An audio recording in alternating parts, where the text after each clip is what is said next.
Longwood's Residential and Commuter Life, RCL, offers two off-campus housing complexes, the first option being the Longwood Landings. This complex is located across the street from campus. The landings consist of 4 apartment buildings which can house up to 408 students. At the landings, there are 1 and 4 bedroom apartments. The second off-campus option at Longwood University is Lancer Park, which houses over 700 students. Lancer Park is located approximately 1 mile from campus, which is a 5-minute drive or a 15-minute walk. The housing options here consist of 2 apartment buildings with 1, 2, and 4 bedroom apartments, as well as townhouses with 4 bedrooms. We had the opportunity to talk about the new 3-year housing mandate with staff who have experience with RCL. Hi, I'm Josh Blakely. I'm the Director of Brock Experiences and the Director of Integrative Learning for the Cormier Honors College, and I formerly worked in Residential and Commuter Life and the Dean of Students Office. So in 2007, I began here as a Residence Education Coordinator. I was in charge of Wheeler Hall, so I worked with the honor students then, as well as Cox. Then I became Assistant Director and was in charge of all of on-campus housing.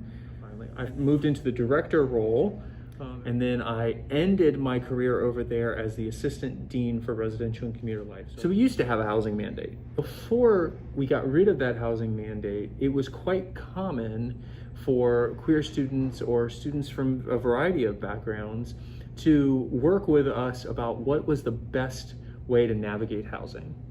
And I think we can assume sometimes incorrectly that it's just a matter of like throw people into rooms and just move on.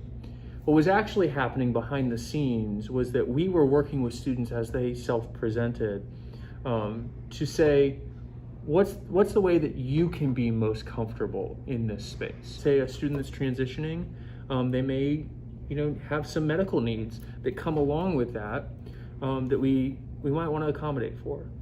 But what I think is important is that the RCL office, certainly while I was there, and I know those people well enough to say even today, that there's not a one-size-fits-all.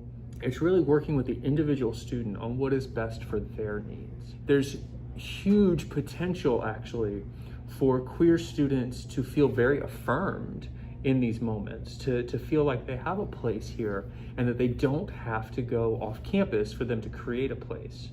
Like, what would it look like for professionals to rally around a community that's been marginalized to say, we're going to intentionally carve out a place for you here, right? Not that like we're going to accidentally do this or we're going to force you into the margins even further. We're going to center your story and we're going to create space for you here. That's a cool possibility.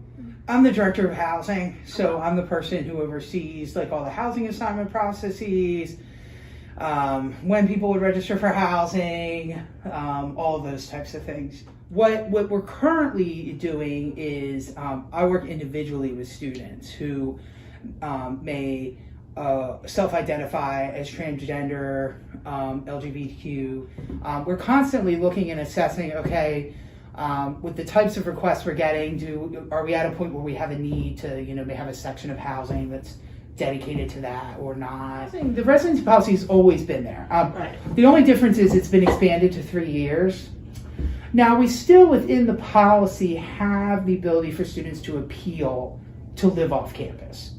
I've had a freshman come in before and they knew upperclassmen and they felt more comfortable living with those 3 upperclassmen in an apartment, and I've made the exception to allow them to live in the apartment space even though they were coming in as a new student. So there's flexibility in that. It's one thing that I work really hard at is to make sure that one, that I'm viewed as somebody approachable that you can come and talk to about these things, and 2, that I'm going to give you almost every option that we have available, and we're going to find something that's going to work for you, and to prioritize those students for their housing assignments. So that's something that I do within my power to really help the students feel comfortable with things. And if they get here and their assignment's not working for them, working with them to figure out what would be a better situation for them. Our group feels like RCL can do more for LGBTQ students here at Longwood. One idea would be for RCL to hold regular meetings with LGBTQ students to get feedback on housing situations. Another idea, if the need is there, is to reserve a floor or building in off-campus housing complexes for LGBTQ students. Other universities in Virginia, such as ODU and VCU, have these separate housing options, which are called lavender houses. These interviews gave insight for LGBTQ students here at Longwood and the knowledge that they have the ability to live in off-campus housing knowing that their needs can be met.